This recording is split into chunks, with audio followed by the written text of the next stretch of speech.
Jadi manajemen resiko adalah mengelola ketidakpastian sehubungan dengan ancaman, gangguan, hambatan melalui serangkaian aktivitas manusia termasuk pengelolaan resiko, strategi pengembangan, penerapan peralatan pendukung kegiatan operasional dan mitigasi resiko yang menggunakan sumber daya manajerial di dalam menjalankan bisnis proses yang akhirnya menjadi BCP Security Concept.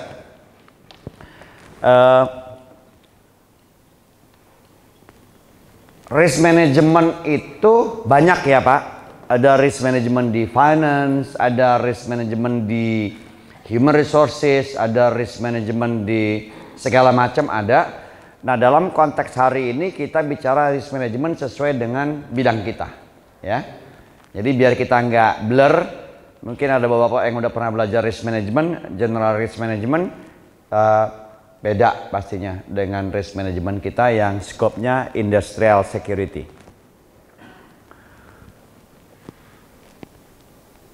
Oke, bagaimana strategi manajemen resiko yang akan diterapkan? Ada beberapa strategi dalam penerapan manajemen resiko. Pertama adalah avoiding risk, di mana kita harus mampu menghindari resiko. Yang kedua, reducing risk, mengurangi resikonya. Yang ketiga, transferring risk, memindahkan resiko. Dan yang keempat, diverting risk atau menolak resiko. Nah, semua ini harus mampu kita implementasikan dalam membangun sebuah konsep keamanan. Potensi-potensi ancamannya seperti apa? Contoh, misalnya kita di forestry, contohnya di forestry. Biasanya di forestry ada masalah-masalah apa yang sering kita hadapi? Kebakaran. Coba jangan yang emergency precaution, lebih kepada langsung pelaksanaan tugas kita. Apa yang sering terjadi? Illegal logging. Apalagi? Land claiming. Apalagi? Land clearance. Apalagi? Work stoppage. Apalagi? Sabotase. Paling kecil theft. Kecurian. Maka dalam memitigasi risiko konsep risk management di dalam forestry, 6 hal permasalahan besar. Ini contohnya ya di dunia forestry. Nanti Bapak bidang perhotelan lain lagi, kita harus identifikasi itu resiko-resikonya. Nah, bagaimana kita melakukan fungsi pengamanan kita, maka anak buah kita, kan pelaksananya anak buah kita di lapangan. Mereka harus dibuat melek. Kan mereka udah melek Pak. Melek apa? Melek dia tahu apa yang diamankan. Jadi harus dikasih tahu, security, bahwa illegal logging itu adalah penebangan liar. Penebangan liar itu karena ini. Terjadi biasanya begini. Menurut undang-undang kehutanan, googling tuh. Begini dikasih tahu undang-undangnya. Sehingga anak buah kita pada saat melihat melek tadi saya bilang, dia tahu apa yang sedang diawasi. Jangan Anda tempatkan orang, belum dimitigasi resikonya, belum disampaikan masalahnya, dia duduk depan mata, di depan sana sedang terjadi penebangan, dikira orang distrik lagi nebang pohon. Padahal illegal logging sedang terjadi di depan matanya. Oke? Land claim. Kapan land claim terjadi? Biasanya habis nebang pohon, lahan itu kosong. Kalau udah kosong, mulailah 1 warung berdiri, 2 warung berdiri, 3 warung berdiri. Terus akhirnya dia bilang hak ulayat. Ya, di Pekanbaru sana saya ketawa-ketawa tuh. Ada orang Batak klaim di Pekanbaru hak ulayat. Aku bilang pulang kau Danau Toba sana. Ya, kebetulan saya berani ngomong karena saya punya marga. Ya, Bapak lihat-lihat kalau lagi sama suku lain, kita misalnya Jawa gitu. Wah, sana kau pulang Batak, hak ulayat. Wah, habis kita diserang. Kebetulan saya Batak, enak ngomong. Pulang kampung halaman, hak ulayat kita sana di Danau Toba. Bukan di Pekanbaru.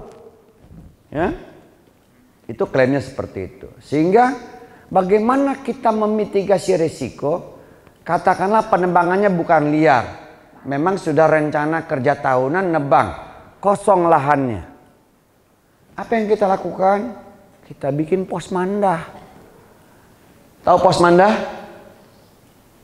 Temporary post. Ya. Terus patrolinya ditingkatin nggak? Ditingkatin? Jangan, Pak. Patroli ditingkatin, anak buah dikasih mobil, jalan-jalan dia round-round naik mobil. Habis itu berhenti di sungai mancing. Hutan tuh nggak perlu dipatroli, Pak. Ngapain lu patroli? Lu patroli apa? Saya ngamanin hutan waktu itu 645.000 hektar. Bagaimana menggambarkan 645.000 hektar? Hari ini berangkat, 7 hari kemudian baru kembali ke titik yang sama. Efektifkah patrolinya? Tidak. Disitulah saya memenangkan pertempuran pada saat teman-teman saya memasukkan beban biaya solar patroli, saya masukin tapi dikit. Kenapa? Because I have the concept. Kenapa saya harus muter-muter? Hari ini kau tinggalkan titik ini, 6 hari kemudian kau balik, habis. Ya Pak nggak? That's a concept. Okay? Itu cara berpikir ini, contohnya di forestry. Okay? Terus apa lagi yang harus muncul di pemikiran kita? Orang mau nebang pohon nih, penebang liar, pakai gergaji rumah. Pakai apa? Chainsaw. Dah. Begitu pohonnya tumbang, digotong begini. Pakai apa? Alat berat, eskavator. Didaikin kemana? Ke truk. Ya kan? Berarti illegal logging terjadi karena adanya pasti lebih dari 1 orang. Sekelompok orang, kan kalimatnya menggunakan peralatan dan alat bantu ini. Terus bagaimana mengamankan supaya tidak terjadi illegal logging? Gampang. Apa kira-kira? Hah? Batasi? Pinter. Yang punya jalan kan kita. Tutup jalannya. Itu truk lewat mana? Terbang. Makanya ngapain patroli? Gue tinggal akses masuknya, gue tutup. Kan jalan kita. Dia mau masuk boleh nggak masyarakat? Boleh. Jangan dilarang, di demo kau. Tapi begitu masuk lakukan pemeriksaan. Kalau udah ada eskavator naik, ada chainsaw naik, ini ada sesuatu. Nah kalau anakmu nggak tahu, anak buah kita nggak tahu, maka dianggap orang distrik mau nebang pohon. Itulah namanya melihat tapi tak terlihat. Makanya security diajarin melek. Karena kalau anak buah Anda nggak pinter, kerja Anda itu capek jadi pimpinan. Kalau jadi pimpinan, ilmu manajemen, ya, di pelajarannya adalah manajemen adalah how to manage your people. Bagaimana Anda memanage orang-orang Anda. Manajemen juga katanya getting things done through other people. Bagaimana melaksanakan pekerjaan dengan mempergunakan orang-orang kita. Kalau Anda juga masih ngelakuin, berarti Anda bukan manajer, Anda bukan direktur, Anda levelnya masih mandor. Kan di sini para direktur nih. Betul? Ya? Kalau enggak ganti jabatan jadi mandor. Iya kan? Saya selalu kalau mau ngajar minta daftar nama. Ya. Rektur. Ya makanya saya tahu ada yang personal. Ada lagi Pak Sunanta mana? Yang namanya Pak Sunanto yang mana? Hah, Pak Sunanto. Aku dapat WA semalam, Pak. Dari Bu Eka, Pak. Oh, siapa itu? Oh, alhamdulillah. Karena Bu Eka mau memastikan saya ngajar apa enggak gitu loh, Pak. Luar biasa tuh perhatian istri Bapak tuh. Hah? Karena istrinya Pak Sunanto ikut SHP 3 ya. Itu kompak dia, Pak, suami istri. Saya belajar. Top. Oke. Selamat belajar ya, Pak ya. Jadi bicara tentang pengamanan hutan sesimpel itu. Dah. Terus ada 14 distrik. Ini kiat, saya ngajarin kiat. 14 distrik. Waktu itu kekuatan personil saya 577 personil. Bapak bayangin 645.000 hektar dibagi 577. Berarti satu orang berapa puluh hektar. Terus Pak, di hutan nggak ada pagar. Ada pagar? Harus aman. Jadi kalau Bapak nggak punya konsep 10.000 orang ditaruh pun tak cukup. Itu menangnya saya. Orang lain masukin 1.000, saya 577 aja cukup. Bingung dia. Bener nih Pak Dali bisa aman. Sign kontrak. Baru kebuktikan. Kalimat itu. Itu magic word. How can I prove in the meantime you not give your signature yet? Oke. Okay. Seru kan, Pak? Seru. Nah, kalau 577 orang quote dengan orang mengquote proposal 1.000, gedean mana? Gedean 1.000. Tapi kalau di average per kepala pasti gedean 577. Disitulah kebahagiaan saya mampu membayar anggota saya lebih.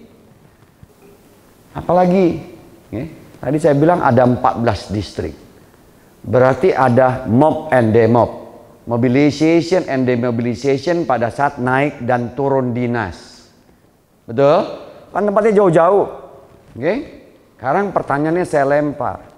Berapa mobil atau truk atau bus yang Anda pergunakan untuk mengangkut orang 14 distrik? Ayo jawab, pikir. Biar ngerti cara berpikirnya. Berapa kira-kira? 14 distrik, 577 personil, berarti sekali naik sepertiganya. Karena kerja 12 jam. Berapa mobil yang Anda butuhkan? Berapa solar yang Anda butuhkan selama 2 tahun kontrak? Bagaimana menghitungnya? Seru kan, Bu? Seru. Oke. Siapa yang mau ngomong? Siapa yang mau jawab? Atau saya langsung jawab? Gak mau mikir loh. Gak mau mikir. Hah? Mananto harusnya udah bisa jawab. Udah dapat bocoran dari istri juga. Ya kan? Oke, mobilnya kira-kira berapa? 14 distrik? Hah? Berapa? Ntar dulu, mikir dulu. Oke. Coba bikin coret-coretnya. 14 titik. Oke, 3 grup. Kerja 12 jam. Tiap hari pasti ada turun naik, sip pagi, sip malam, sip libur. Berapa mobil atau bus lah ya, atau truk untuk mengangkut? Berapa yang dipergunakan? Berapa kebutuhan solar per bulan? Berapa kebutuhan solar per 2 tahun masa kontrak?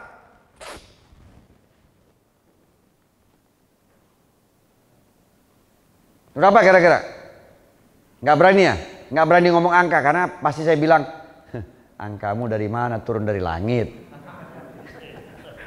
Iya, makanya saya lihat nih pada diam, takut saya balikin angka turun dari langit. Kira-kira berapa? 5 sampai 10. Hah? 5 Jangan ragu-ragu Pak. Bapak nggak bisa kasih penawaran 5 sampai 10 Pak, saya butuh mobil. Nggak mau, dia bilang 3 aja. Mati kita. Nggak boleh. Kalau sama klien harus pasti-pasti.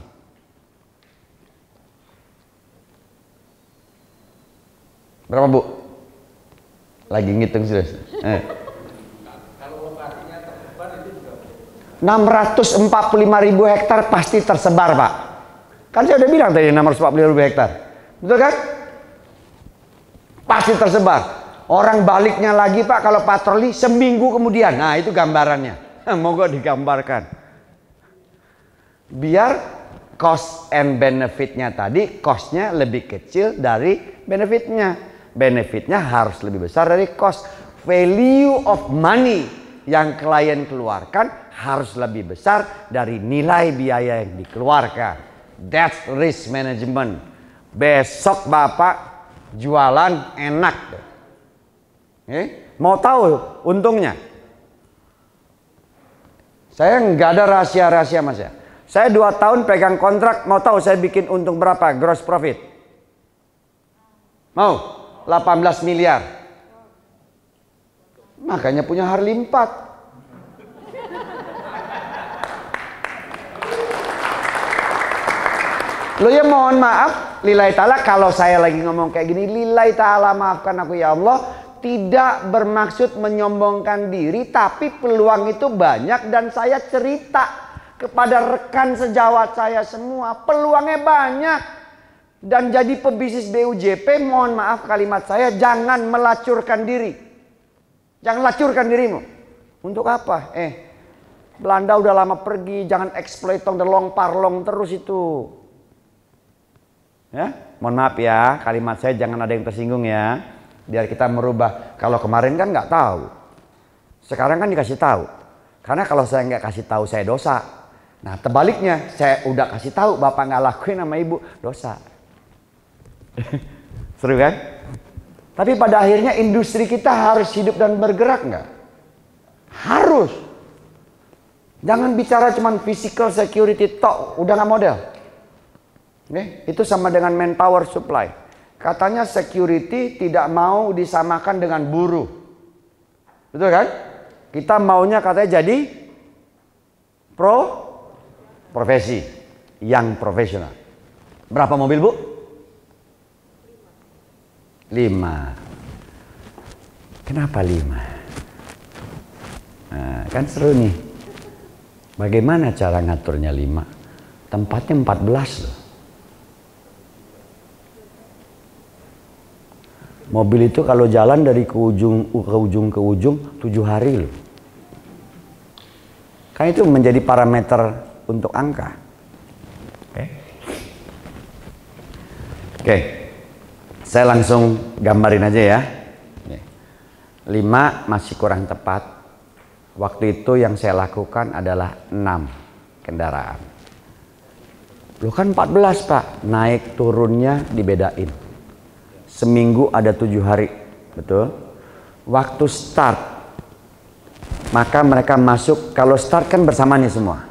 Maka pada saat penarikan libur, ada yang libur duluan, ada yang libur besoknya, ada yang libur kemudian, ada mungkin yang libur seminggu kemudian. Jadi ada schedule pendek dulu, menengah, dan panjang. Begitu berikutnya, polanya sudah begitu. Bagaimana ngitungnya? Itu tadi 6 tadi, mikir-mikir aja ntar. 14 distrik, tektokannya Senin sampai Minggu, bagaimana? Terus bagaimana menghemat? Ada orang yang naik, ada orang yang turun. Berarti kalau di hutan seminggu, schedule harus schedule panjang. Karena kalau nggak schedule panjang, tiap hari nganter jemput beban biaya. Apalagi yang saya lakukan dengan schedule panjang, saya bikin schedule 20-10, 20 hari kerja, ada mesnya di distrik, 10 hari libur. Maka kebayang nggak Pak, anak-anak kita nabung. Nabung apa kira-kira? Hah? Oke, itu salah satunya. Salah duanya? Hah? Salah 2 kurang tepat. No. Biaya transportasi nggak ada. Ya Bang nggak? Nggak ada biaya transportasi. Nah kalau orang masuk hutan tiap hari suruh pulang pergi masuk, habis di ongkos. Betul kan? 20 hari. Kebayang lagi nggak Pak? 20 hari kerja, 10 hari libur, cuti. Kagak ada yang mau ngambil. Karena udah banyak libur. Terus libur, dia puyeng Bu. Kenapa? Kalau udah 10 hari, istri sama anak minta jalan-jalan terus, biayanya tinggi. Makanya libur 12 hari nggak ada yang ngambil. Terus saya mikir lagi, bagaimana cost efisiensi? Karena kalau 577 personil, kalau orang cuti dan cutinya biasanya waktunya bersamaan setelah setahun, maka saya perlu orang untuk standby menggantikan beban biaya baru. Jangan lakukan. Butuh berapa orang? Kalau 577 sepertiganya cuti, paling nggak Anda harus siapin 200 orang. 200 orang itu standby digaji. Mati kita. Maka schedule panjang solusi. Terus kan tetap ada cuti Pak. Kita bikin peraturan. Cuti dibayar. Jadi statusnya ibu cuti, tapi ibu bekerja. Saya bayar. Dibanding saya ngambil orang 200 orang saya bayar. Bayar apa lagi? Upah pokok, bayar seragam, THR, cekrek pungkrek, dan segala macam. Turun. Seru nggak? Karena saya tidak menschedulkan ibu yang sedang cuti untuk bekerja, maka tidak ada kewajiban saya bayar 2 kali. Kenapa? Ya lu cuti aja. Ya udah, cuti gue bayar. Bayarnya hitungan harian atas 12 hari kerja itu, di luar gaji dia. Seneng nggak dia? Seneng. Mau liburan udah 10 hari. Tiap bulan dia libur 10 hari. Setahun Pak 120 hari. Dia libur. Terus minta lagi 12. Enak nggak? Enak. Itu kiat Pak. Seru kan? Seru. Kebayangnya sekarang ya? Membangun konsepnya ini, atas humannya begini. Terus apalagi Pak Doli? Bikin training. Kapan waktunya? Saat kau libur. Biasanya anak buah kita konyol, dikasih suruh training minta lembur. Kalau ada yang minta lembur, saya bilang dasar kau mau bodoh terus, bodoh aja kau. Nggak ada orang training minta dibayar lembur. Lu udah gua training aja lu kagak bayar, minta gua bayar lembur lagi. Banyak yang ngeyel kayak gitu. Bapak juga jangan mau dibodohin. Yang kedua, cost efisiensi. Jangan lupa anak buah kita suka main timesheet. Udah tahu cara menganalisa timesheet Bu? Belum pernah? Jangan mau dibodohin ya sama anak buah ya. Nah, kenapa saya bisa begini Bu? Dulu saya suka bodohin komandan, jadi saya pelaku Pak dulu. Dulu pelaku Pak. Makanya kalau kita mau bangun konsep, saya bilang tadi kan kita harus think like criminal. Timesheet, permainan timesheet begini. Dikatakan bertiga. Ibu nyakit namanya Bu. Bukan sakit, nyakit. Maksudnya apa tuh? Pura-pura sakit. Itu nyakit namanya. Kalau sakit harus ada surat dokter. Kalau nyakit surat dokternya palsu. Ibu lagi libur, apalagi tugas. Karena ibu nyakit, dalam grup ibu ini yang lagi libur akan bertugas. Maka sesuai ketentuan Undang-Undang 13 2003, yang tadinya dia lemburnya 4 jam konversi menjadi 7,5, maka karena dia bekerja 12 jam dikonversi hitungannya menjadi 33 jam. Ini pinter anak buah. Maka double. Terus bertiga gantian nyakit. Terus akhir bulan, nah ini cara menganalisis akhir bulan Bu, Ibu bandingkan orang yang sesuai dengan schedule kerjanya dengan orang yang tidak sesuai hari kerjanya, bahkan lebih rendah, gaji dia lebih besar daripada orang yang benar kerja. Pertama, Anda loss. Kedua, anak buah yang benar kerja akan demotivasi. Kenapa? Enak tuh dia. Udah males-malesan, gaji lebih gede, gua samaan. Itu virus menular. Hati-hati. Kebocorannya banyak tuh. Dan biasanya permainan ini, permainan timesheet, kalau 3 itu mudah diketahui. Maka bermainnya biasanya 6. Kenapa 6, Pak? Kenapa nggak 9? Kalau 9 akhir bulan bingung bagi-bagi duitnya. Puyeng dia. Nah, pola itu orang admin ops kita harus mampu menganalisa. Supaya ibu nggak perlu nengokin timesheet. Kalau jabatan bapak dan ibu presiden, direktur, CEO di perusahaan, tapi masih ngurusin timesheet, bukan presiden direktur kau. Director artinya apa? To direct. Iya nggak? Suruh anak buahmu sekali-sekali boleh lakukan penetrasi tes. Atas pengecekan ini. Bukan aku marah ini ibu lagi itu. Kan saya dibilang tadi kalau memang karena pekerjaan silakan, tapi jangan bunyi ringing. Coba, bagaimana kamu ini timesheet?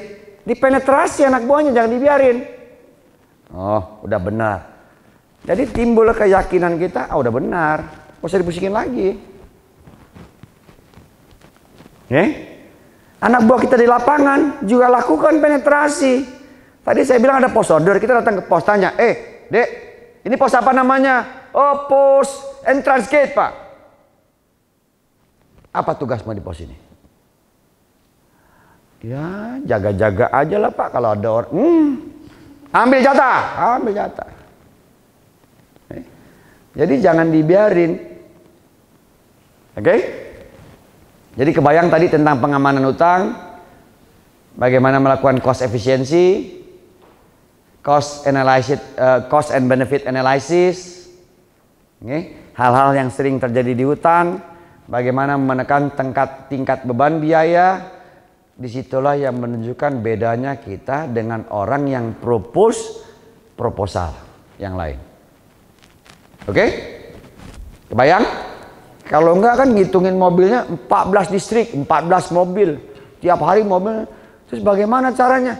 Pak, 6 mobil. Gimana caranya? Oke. Bung, drop. Waktu drop, orang itu akan stay 1 malam. Malam itu ada 3 regu. Yang turun malam, ini supirnya nunggu. Yang turun malam, naik, balik. Jangan drop, tinggalin, besok balik lagi. Ya, nah itu ada bikin mengkalkulasinya seperti itu.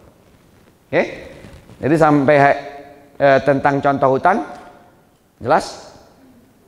Jelas ya? Kegambar untuk yang lain, kegambar ya untuk industri yang lain ya. Oke. Berarti yang ada di strategi ini adalah yang di luar risk appetite, yang tidak bisa kita telan. Maksudnya? Artinya kalau resiko itu dari biayanya lebih besar daripada benefitnya, lebih baik ya sudah kita telan itu aja. Makanya acceptance tadi. Oke. Kalau konsekuensi resikonya lebih rendah dari biaya yang akan kita keluarkan, ya sudah accepting. Oke.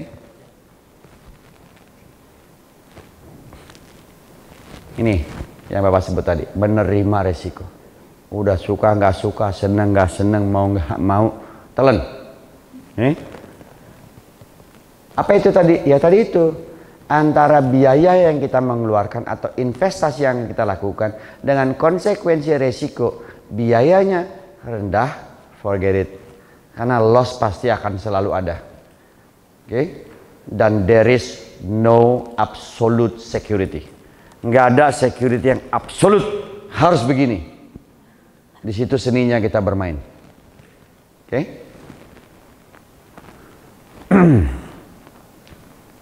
Oke. Jadi di manajemen resiko juga dibilang adanya proses seleksi dan implementasi untuk mengukur dan mengidentifikasi kelemahan dan kekurangan untuk mencapai level resiko dan level biaya yang dapat diterima. Itu yang tadi Bapak singgung. Ya. Jadi risk itu avoid, reduce, transfer, dan accept. Oke. Nah, saya seneng nih. Berarti triggernya nyampe itu Pak. Ya. Nyambung gitu kan. Yang lain juga rasanya gitu ya. Cuman keduluan Bapak aja ya. Bener ya? Bener nggak? Saya pengen pulang tuh ngerti. Jangan pulang si Darli ini ngomong apa sih? Ngerti Pak? Ngerti Bu? Ngerti? Ngerti? Kok ragu-ragu? Ngerti Pak? Ngerti ya? Ntar saya tanya ya. Karena ngerti?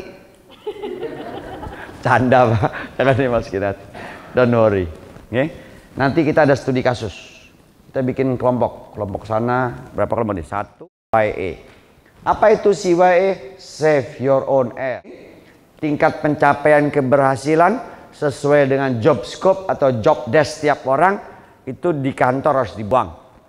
Di pencurian internal itu aset fisik dan uang. Okay. Di penyalahgunaan jabatan biasanya lebih kepada uang. Dan konyolnya dalam konteks penyalahgunaan jabatan biasanya lebih ke arah white collar crime, kejahatan kerah.